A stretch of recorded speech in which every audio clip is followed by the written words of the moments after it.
Mahkamah Konstitusi (MK) saat ini tengah menggelar sidang terkait permohonan pengujian material Undang-Undang Nomor 7 Tahun 2017 tentang pemilihan umum. Dalam permohonannya, yaitu Rianto dan kawan-kawan meminta agar MK memutuskan pemilihan anggota DPR atau DPRD pada tingkat provinsi atau kabupaten kota dipilih oleh partai politik, sehingga rakyat dalam mengikuti kontestasi pemilihan anggota DPR atau DPRD adalah dengan cara mencoblos partai politik. Tentu saja polemik sistem proporsional terbuka dan tertutup ini kian panas. Ada yang pro dan kontra. Pihak yang pro menginginkan pemilu 2024 tetap menggunakan sistem proporsional terbuka. Sementara pihak yang kontra menginginkan sebaliknya, yaitu sistem proporsional tertutup. Kuasa hukum pemohon Sururudin mengungkapkan bahwa pemohon yaitu Demas Brian Wicaksono adalah seorang pengurus partai PDI Perjuangan Kabupaten Banyuwangi. Pemohon Yuwono Pintadi anggota Partai Nasdem, sedangkan Fahrozi adalah warga negara yang bermaksud mencalonkan diri sebagai calon anggota legislatif pemilu 2024. Pemohon lainnya Ibnu Rahman Jaya, Rianto dan Nono Mariono adalah warga negara yang mengaku memiliki kepentingan untuk hadirnya wakil rakyat yang benar-benar mementingkan kepentingan rakyat saat terpilih. Sementara itu Indonesian Corruption Watch (ICW) menyoroti sistem proporsional tertutup menjauhkan sistem partisipasi masyarakat dalam menentukan calon wakilnya di lembaga legislatif. Karena penentuan calon legislatif yang akan terpilih bukan berada pada masyarakat, melainkan internal partai politik. Kemudian ditakutkan sistem proporsional tertutup tidak menghapus tren politik uang, melainkan memindahkan dari calon ke masyarakat menjadi calon ke partai politik. Dan lebih lengkapnya terkait permasalahan tersebut, kami bahas dalam dialog gagasan politik Jatim Gaspol hanya di JTV, TV saluran pemilu Jawa Timur.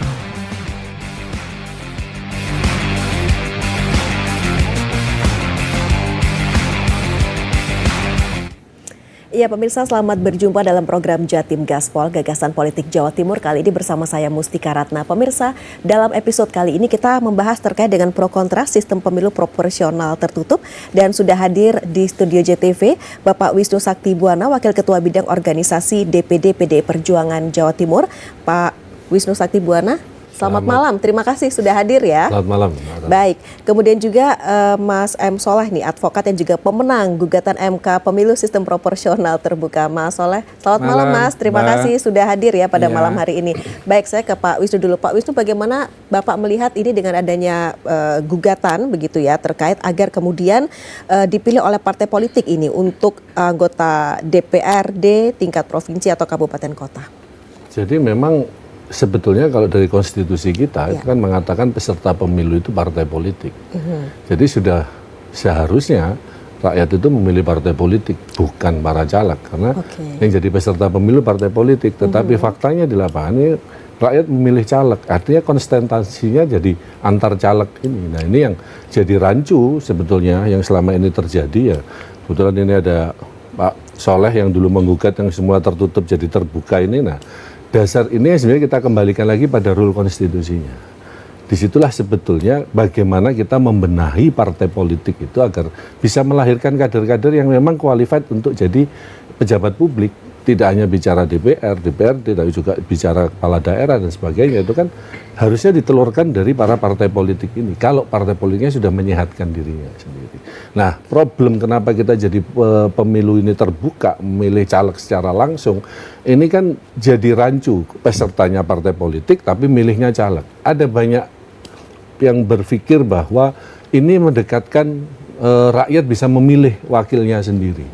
Tetapi faktanya, begitu wakil itu terpilih, dia tidak mungkin bergerak dari perintah partainya. Jadi kan sama dengan nanti malah membohongi rakyat itu sendiri. Caleg itu boleh punya program macam-macam untuk menarik hati rakyat saat pemilu.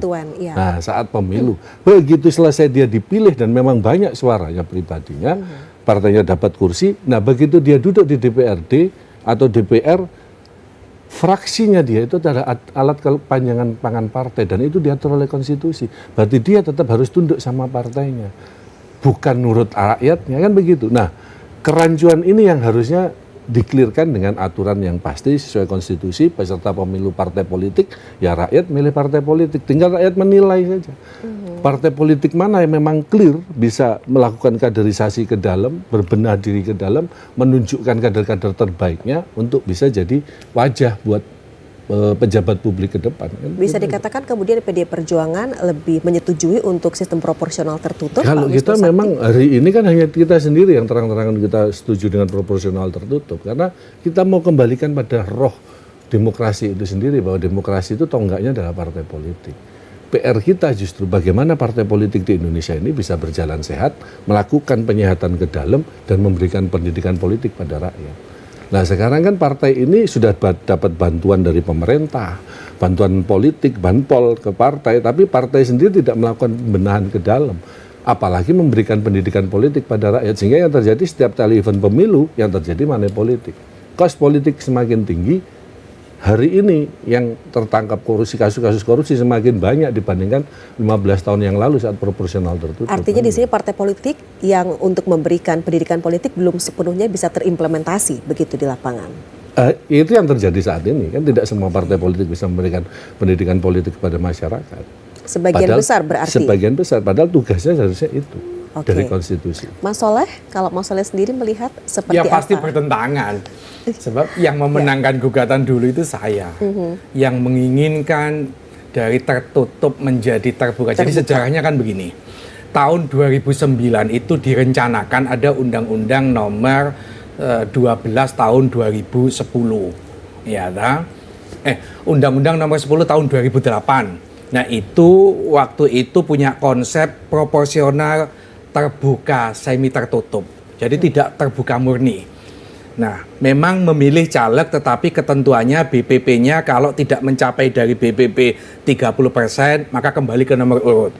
Tapi kalau suara caleg itu mencapai 30% maka menggunakan suara terbanyak, jadi tidak murni. Nah tidak murni itu saja menurut saya tidak adil. Tidak murni itu masih bicara soal 30%.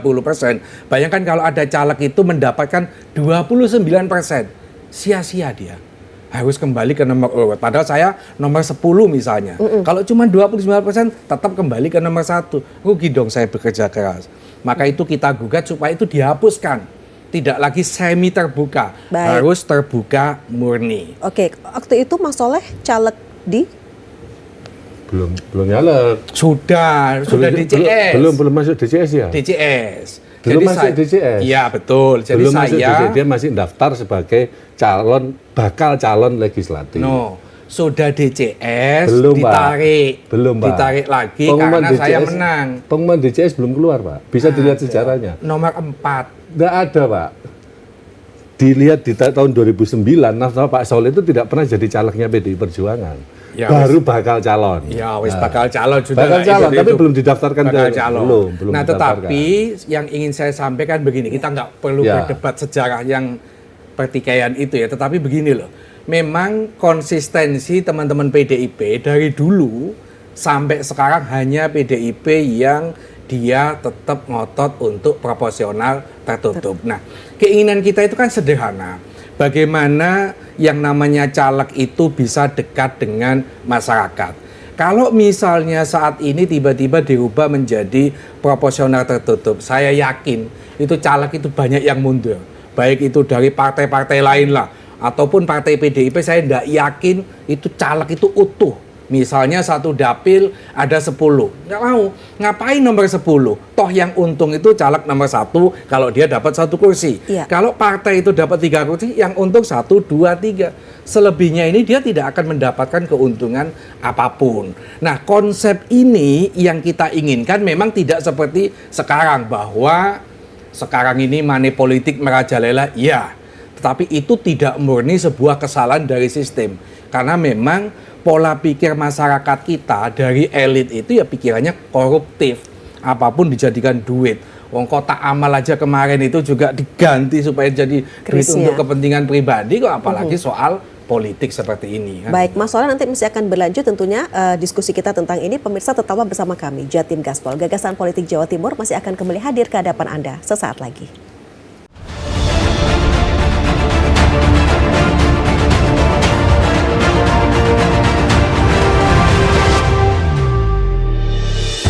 Ya, pemirsa, kembali dalam program Jatim Gaspol, Gagasan Politik Jawa Timur, pro kontra sistem pemilu proporsional tertutup. Ini saya ke Mas Soleh dulu. Mas Soleh, kita bicara mengenai kelebihan dari sistem proporsional terbuka sendiri. menurut saya kan ada yang mengatakan begini, bahwa tertutup punya kelebihan, punya kelemahan. Ya. Terbuka punya kelebihan, kelemahan. Kalau bagi saya enggak, tertutup tidak ada kelebihannya. Bayangin, kalau misalnya kita bicara soal money politik. Oh, kalau suara terbanyak ini lebih banyak, akhirnya caleg itu jual duit ke masyarakat. Pertanyaannya, kalau untuk sistem nomor urut apa juga tidak dijual? Banyak kasus dulu itu siapa yang dekat dengan ketum, siapa yang dekat dengan pimpinan partai, yang penting kasih duit, ya sudah. Banyak kasus orang tiba-tiba jadi kader karbitan dapat nomor 1, mengalahkan teman-teman yang sudah lama dia aktif di partai politik. Nah, ini menegaskan problem ini bukan soal money politik murni, karena money politik itu pikiran yang koruptif. Semua apa sih yang dulu itu ada kasus percetakan Al-Quran dari negara aja dikorupsi juga sama teman-teman DPR kan itu. Jadi apa yang nggak dikorupsi? Nah, dari perilaku elit politik koruptif itu sekarang turun ke masyarakat. Percuma, toh kita pilih kalau jadi juga lupa sama kita. Ya sudah, lebih baik diambil duitnya. Nah, ini menurut saya menjadi tugasnya partai politik. Tugasnya teman-teman KPU bagaimana dia sosialisasi supaya memilih caleg itu karena program, memilih caleg itu karena rekam jejaknya, bukan karena soal duitnya. Dan saya lihat ini fenomena ini kan semakin tahun, setiap 5 tahun tidak semakin kecil, tapi semakin meninggi. Dulu di Surabaya pun yang namanya money politik itu jarang. Tapi 5 tahun terakhir ini sudah menjadi fenomena umum. Oke, Mas Soleh, kita akan sapa dulu ya Pak Wisnu Sakti Buwana dan juga Mas Soleh sudah bergabung bersama kami pemirsa melalui aplikasi Zoom. Bapak Hadi Dediansyah yang merupakan Wakil Ketua DPD Partai Gerindra Jawa Timur dan beliau ini saat ini berada di Jakarta. Selamat malam Pak Dedi. Selamat sore Mbak Tika. Ya, Pak Dedi terima kasih ya sudah bergabung bersama kami melalui Zoom. Baik, ini kita bicara soal pro kontra sistem pemilu proporsional tertutup. Kalau Pak Dedi sendiri seperti apa ini suaranya? Ya, kalau kami tetap menganut paham sentralistik terhadap partai, yang mana sampai detik ini DPP Partai Gerindra masih bersama-sama dengan partai lain tetap komitmen bahwa aturan main itu yang harus dilaksanakan. KPU juga kemarin sudah menegaskan bahwa azas yang dipakai pada pemilu 2024 besok tetap masih menganut paham azas terbuka. Nah, di sini artinya bahwa politikus-politikus sebagai pemangku negara harus paham azas hukum. Hukum yang dibuat di sini yaitu adalah hukum aturan undang-undang. Undang-undang tentang pemilu yang masih tetap dipakai adalah Undang-Undang Nomor 7 Tahun 2017. Artinya di sini ketika ada perubahan, ya kita harus melihat latar belakang undang-undang itu sendiri. Karena kalau bicara masalah konstitusi negara, kalau kita masih tetap komitmen harus kembali pada Pancasila dan Undang-Undang Dasar 45 yang asli. Nah, di sini karena Undang-Undang Dasar 45 sudah dilakukan amandemen sampai 4 kali, semua pasal berubah dan ada banyak penambahan, makanya kita harus paham dengan aturan itu. Makanya dalam aturan ini sebagai pemangku jabatan, pemangku negara harus taat dengan azas yang disepakati. Baik, Pak Wisnu Sakti, monggo mungkin untuk menanggapi statement yang sudah disampaikan oleh Pak Dedi. Ya, jadi sebetulnya kalau kita kembali pada konstitusi itu jelas. Kenapa makanya hari ini digugat, ada yang menggugat ke Mahkamah Konstitusi karena mau dikembalikan pada konstitusi.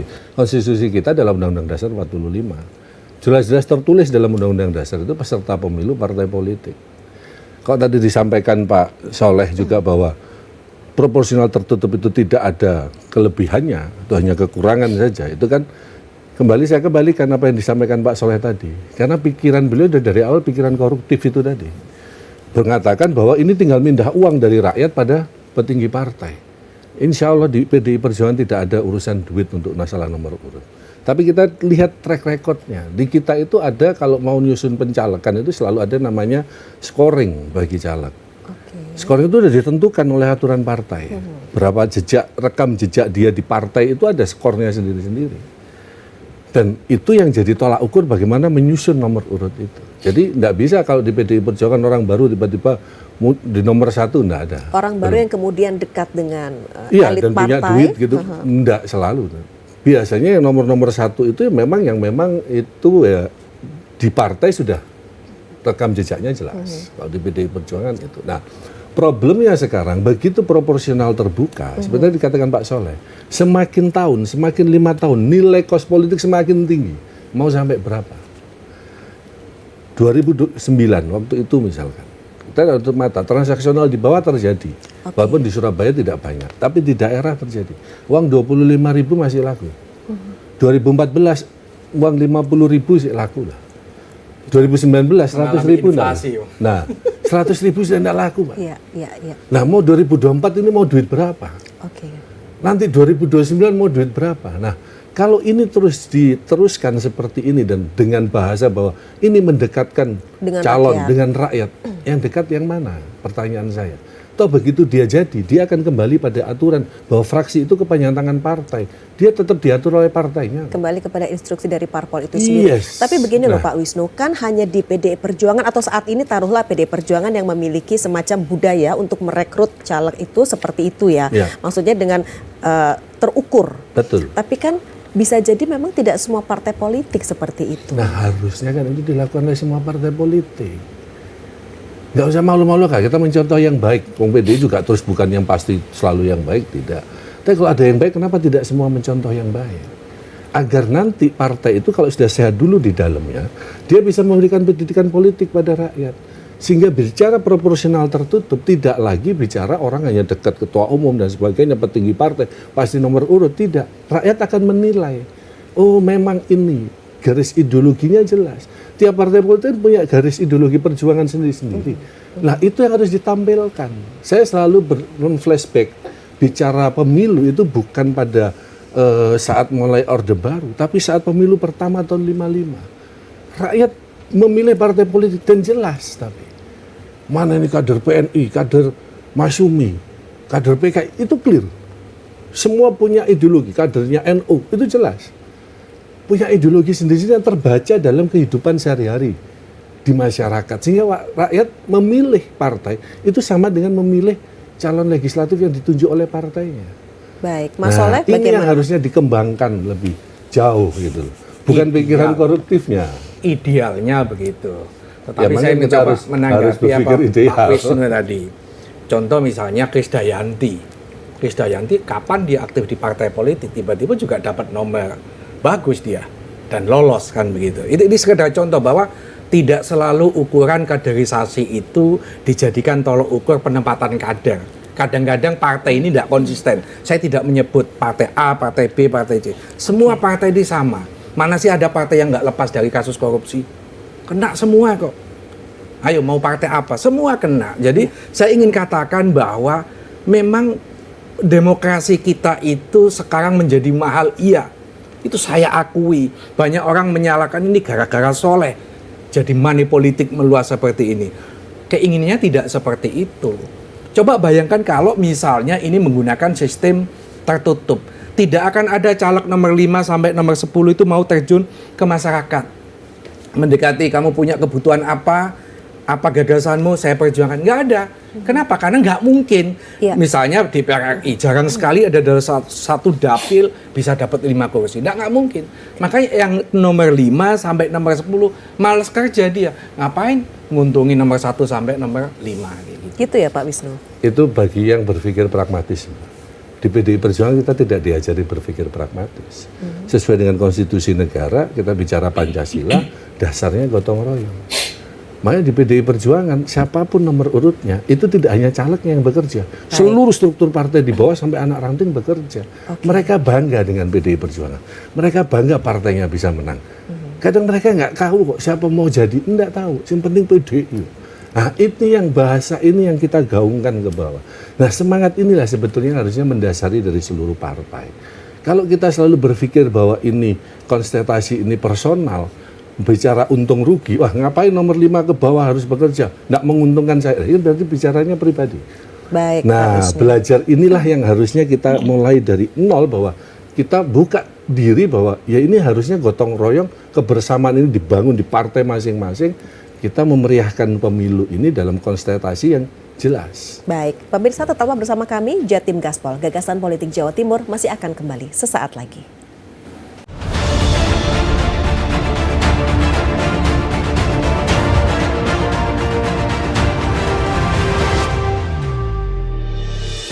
Ya pemirsa, saat ini Anda tengah menyaksikan program Jatim Gaspol Gagasan Politik Jawa Timur. Kami membahas atau kami berdiskusi di sini pemirsa terkait dengan pro kontra sistem pemilu proporsional tertutup. Pak Dedi, halo. Ya Mbak Tika. Iya, Halo. Pak Dedi, bagaimana ini kalau kita bicara bahwa tadi Pak Wisnu kan menyatakan bahwa kalau untuk di PD Perjuangan sendiri memang terkait dengan pemilihan caleg begitu atau kaderisasi memang secara terukur begitu ya. Nah, Pak Dedi sendiri menanggapi hal ini seperti apa? Ya tentunya saya tidak akan menyinggung atau merespon dari partai manapun. Yang jelas Gerindra tetap pada satu komitmen aturan main. Artinya bahwa boleh siapapun partainya menggagas atau mengusulkan sistem tertutup atau mungkin tertunda dan sebagainya. Itu urusan partai-partai masing-masing. Tetapi yang menjadi persoalan bagi kami Gerindra tetap pada aturan main, itulah yang harus dipegang. Karena selagi undang-undang itu masih dipakai, yaitu Undang-Undang Nomor 7 2017, ya tentunya aturan main itu yang harus ditaati. Bukan harus merubah melalui Mahkamah Konstitusi. Karena apa? Ini kesepakatan politik. Nah, kesepakatan politik kemarin kan ada momentum untuk merevisi undang-undang tersebut. Tetapi apa yang terjadi? Mereka yang ada di DPR ini kan tidak ada yang berani gitu. Bahkan tidak merespon sama sekali. Akhirnya melalui ketetapan bersama, DPR itu tetap mengacu pada Undang-Undang Nomor 7 2017. Baik, Pak Dedi, ketika itu Mas Soleh juga akan mengajukannya ke MK, Pak. Nah, itu waktu itu kan undang-undangnya masih belum pakai Nomor 7 itu kan. Jadi setelah Pak Soleh melakukan protes, baru undang-undangan terbentuk. Nah, di pasal 2 sampai 3 di situ tertera asas pemilu. Kalau sebelumnya asas pemilu itu kan luber, langsung umum bebas rahasia. Di Undang-Undang Nomor 7 asasnya itu kalau tidak salah ada 9. Nah, di situ salah satunya ada yang klausel mengatakan terbuka. Nah, konteks terbuka ini masuk di pasal 3 Undang-Undang Nomor 7. Nah, di situ artinya ketika kita mau melakukan sistem pemilu yang berubah, tentunya undang-undang harus direvisi dulu. Jadi tidak harus melalui MK terus. Karena ini adalah suatu landasan kesepakatan politik ya yang memutuskan juga para politikus yang ada di pusat. Makanya kami tetap bersama-sama partai yang lain masih memakai berdasarkan legalitas undang-undang yang berlaku saat ini. Jadi kami tidak menentang atau tidak menghambat keinginan partai manapun silakan. Tetapi yang harus disepakati kalau memang mau merubah aturan baru ya tentunya undang-undangnya ini harus direvisi dulu biar kesepakatan ini bisa disetujui oleh semua partai yang menjadi peserta pemilu, bukan lantas ada cocok atau tidak cocok diajukan ke MK. Ada lagi dimajukan ke MK. Ini kan tidak rasional. Jadi kalau bicara rasional hukum politik, ya kesepakatan politik itulah yang harus dilakukan.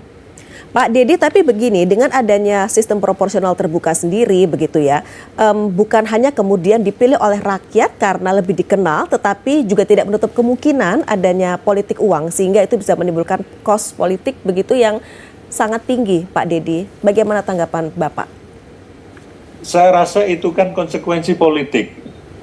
Jangankan orang ingin menjadi pejabat, Rasulullah, Nabi Muhammad dulu ingin menjadi pemimpin, pengorbannya itu bukan masalah harta saja, bahkan nyawa pun dikorbankan.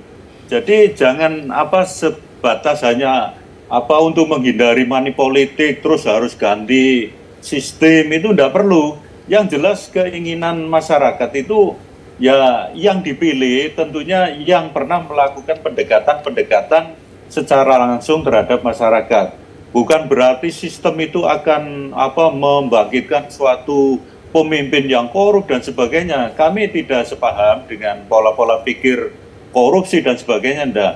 Masalah korupsi atau tidak itu tergantung pada pribadi masing-masing, bukan partai politik. Kalau itu orangnya memang punya jiwa-jiwa koruptor, bahkan di partai manapun juga tetap melakukan. Partai politik itu saya yakin semuanya sudah melakukan screening. Tetapi memang tidak mutlak bahwa screening itu akan menghasilkan maksimal yang diharapkan. Karena apa? Dalamnya air susah diduga, iya kan? Jadi ada istilah semacam itu, apalagi dalamnya hati. Makanya saya rasa kalau bicara masalah korupsi atau tidak, itu kembali pada urusan masing-masing person. Kami pun tidak bisa menyatakan secara faktual masalah itu, karena itu urusan pribadi masing-masing. Yang jelas semua partai sudah mengharapkan kadernya bersih. Baik itu. Pak Dedi, Pak Wisnu, monggo ditanggapi. Ya, jadi artinya kan begini, kalau dikembalikan lagi konstitusi, semua berlandaskan konstitusi. Ya. PDI Perjuangan sampai hari ini pun ya kita akan bermain sesuai aturan konstitusi yang berlaku. Dan ini yang menggugat MK juga bukan PDI Perjuangan sebetulnya kan, ini personal masyarakat yang di bawah yang menggugat dan ada partai lain di luar PDI Perjuangan. Artinya kalau bicara konstitusi, kita memang di PDI Perjuangan dari dulu yang tetap konsisten bicara bahwa pemilu legislatif itu harusnya kita kembalikan pada proporsional tertutup. Kenapa? Karena konstitusi kita jelas bahwa peserta pemilu itu partai politik, bukan para calon legislatif. Nah, ini yang biar tidak rancu. Jadi nanti pun yang misalkan ada gugatan atau apapun, itu yang bersengketa tetap partai politik karena pesertanya partai politik. Nah kalau partai politik ini hanya jadi tunggangan saja untuk kepentingan pribadi itu yang kita tidak sepakat. Jadi bicara money politik itu akhirnya hari ini itu sebagai sesuatu yang tidak bisa kita nafikan lagi. Keniscayaan yang tidak bisa kita tolak kan begitu. Kenapa? Karena akhirnya orang per orang ini bertarung sendiri-sendiri secara individu untuk sesuatu yang memang dia harapkan. Nah, kalau ini sudah kos politiknya tinggi, secara naluri orang pasti akan melakukan pengembalian. Apalagi kalau berhitungnya untung rugi. Tadi selalu kita bicara kalau bicara pemilu kita bicara mana yang diuntungkan, mana yang dirugikan. Tidak pernah kita berbicara sama-sama kita letakkan kepentingan pribadi, kita bicara kepentingan negara, kepentingan rakyat, bahwa kita bicara pemilu itu bagaimana kita memperbaiki kondisi hari ini menjadi lebih baik ke depan kan. Kalau kemudian dengan sistem proporsional tertutup sendiri, Pak Wisnu? Nah itu kan berarti akhirnya dikembalikan tanggung jawab itu pada partai politik. Internal partai. Yes, sehingga partai politik yang harus berbenah. Dia harus berani menelurkan kader-kader terbaiknya dan dia juga harus mau memberikan pendidikan politik pada rakyat. Kalau itu yang sudah terjadi, akan berbeda suasananya. Tetapi menjadi kesana kondisi ideal itu, ini tidak semakin meninggikan kos politik, kan begitu. Nah kalau sudah itu yang arah kesana ya kita harus kembalikan pada rule konstitusinya, dan kita inginkan. Dan semua caleg di PDI Perjuangan itu harus wajib lulus kaderisasi. Jadi walaupun itu artis sekalipun baru dia harus masuk kaderisasi partai dulu. Oke, baik. Kalau lulus baru dia bisa jadi caleg. Kalau tidak lulus tidak dicalonkan. Baik Pak Wisnu. Nah pemirsa masih akan terus berlanjut begitu ya. Jatim Gaspol Gagasan Politik Jawa Timur. Sesaat lagi kami kembali.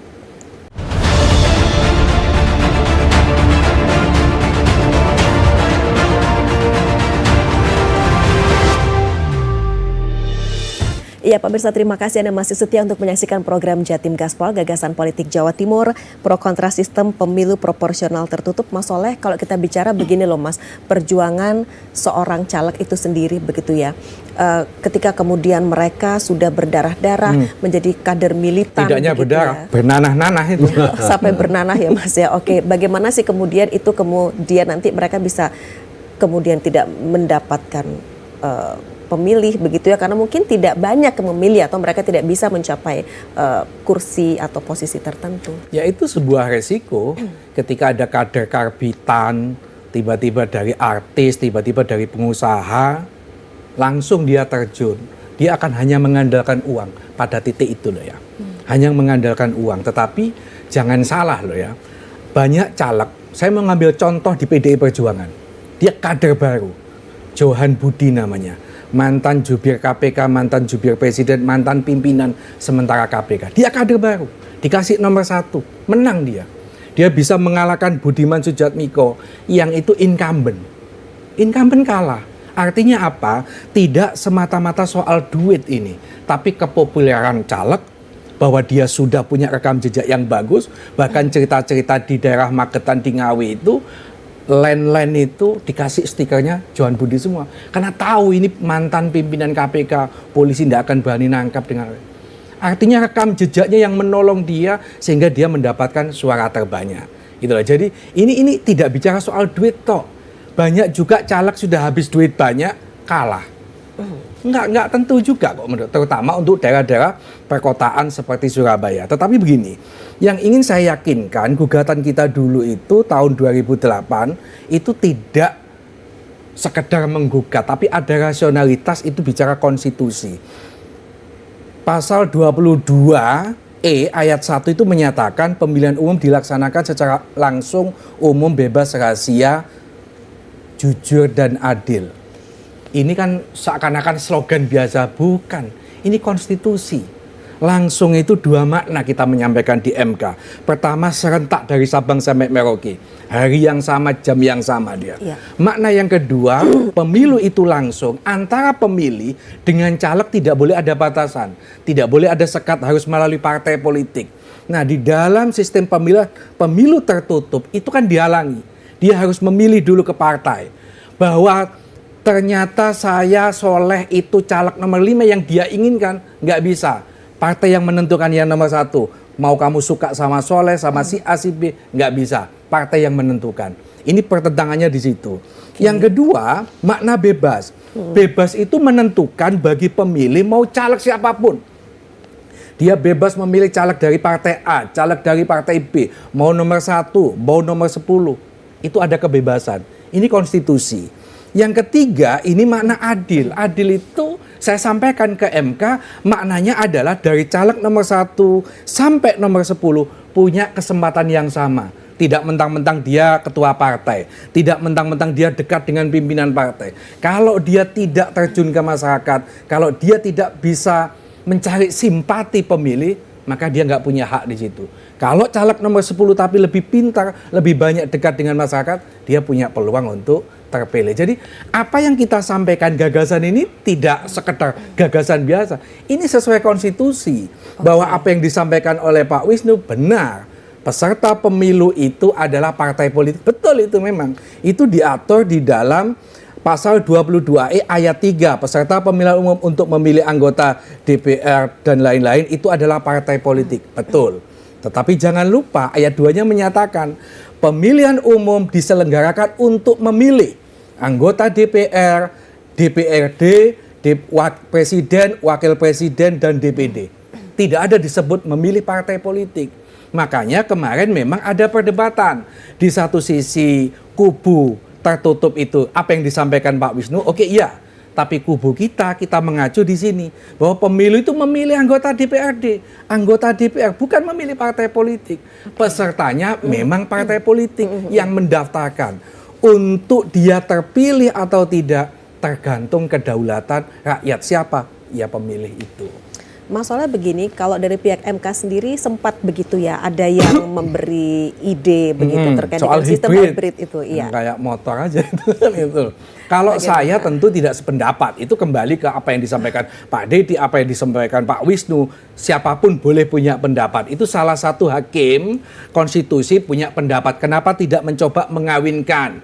Oh, ini yang pilihan langsungnya itu sudah DPD, itu presiden, itu apa namanya, teman-teman kepala daerah, tapi khusus ini dihibrid, tapi ini harus partai politik. Nggak bisa. Sudahlah, saya mampu meyakinkan bahwa persoalan proporsional tertutup dan terbuka itu bukan sekedar persoalan demokrasi, tapi ini persoalan kedaulatan rakyat. Dan dulu di dalam putusan MK itu sudah dinyatakan bahwa memilih melalui partai politik itu melanggar kedaulatan rakyat. Dan itu diatur di dalam pasal 1 ayat 2 Undang-Undang Dasar kita. bahwa hakikat kedaulatan itu ada di tangan rakyat. Ya kapan? Pada saat pemilu itu. Baik, Pak Dedi, bagaimana kemudian tanggapan Pak Dedi sendiri terkait dengan yang disampaikan oleh pihak MK itu ada ide untuk mengawinkan begitu ya dengan sistem hybrid? Ya, saya rasa kembali pada persoalan bahwa apa yang disampaikan dalam klausal Undang-Undang Pemilu, bahwa di situ kan ada salah satu asas pemilu itu kan ada salah satunya yang menyantumkan kata terbuka. Di situ artinya terbuka itu kan dikembalikan pada kedaulatan rakyat. Kalau memang kedaulatan rakyat dulu sebelum ada amandemen, makanya jangan latah lah. Jangan sekali-kali mengubah atau mengamandemen suatu aturan dasar. Akhirnya apa? Terjadinya seperti sekarang ini. Ya jangan akhirnya melupakan diri. Siapa yang menggagas amandemen Undang-Undang Dasar 45 itu saat itu? Makanya harus introspeksi semua para politikus, para pejabat partai dan sebagainya. Jadi kalau memang mau amandemen ya hasilnya seperti ini harus ditaati bersama, karena di undang-undang itu sudah jelas dari hasil amandemen akhirnya muncul pemilu itu akhirnya dilakukan secara terbuka, proporsional terbuka. Pesertanya siapa? Ya tetap pesertanya partai politik yaitu. Nah, kalau dulu masih pada aturan undang-undang yang asli, ya melalui keterwakilan MPR dan DPR. Nah, konotasi MPR, DPR ini kan DPR pusat, DPR provinsi, DPR kabupaten kota. Nah, kalau sekarang kan undang-undangnya saja berubah. Ada yang namanya MD3. Kalau bicara undang-undang terkait dengan legislatif, mestinya harus mengakomodir terkait dengan DPR provinsi maupun kota kabupaten, bahwa ya harus dirubah lagi dengan undang-undang MD5.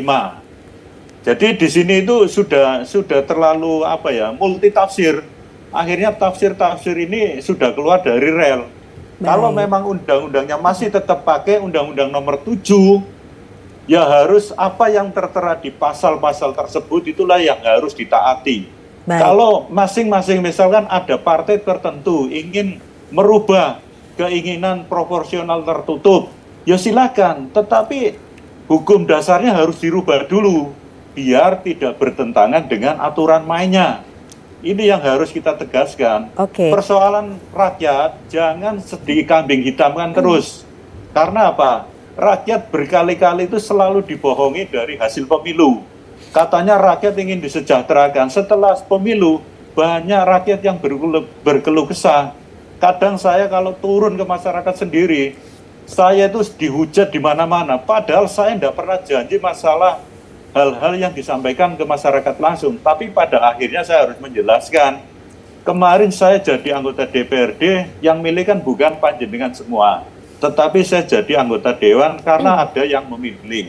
Akhirnya apa? Kalau ingin menagih janji, ya mereka saja yang mengobrol janji. Jangan semua anggota dewan itu dipukul rata, karena saya yakin semua anggota dewan itu tidak semua baik. Dan tidak semua anggota dewan itu tidak baik. Jadi tergantung karakter masing-masing anggota dewan. Kalau memang karakternya jelek, ya ke depan dengan sistem pemilu yang masih terbuka, jangan dipilih kembali. Saya tegaskan itu. Termasuk saya, kalau saya memang tidak baik, jangan dipilih. Tapi kalau saya masih baik, kalau tidak dipilih, itu namanya keterlaluan. Baik Pak Dedi, tetaplah bersama kami ya pemirsa. Jatim Gaspol, Gagasan Politik Jawa Timur masih akan kembali ke hadapan Anda sesaat lagi.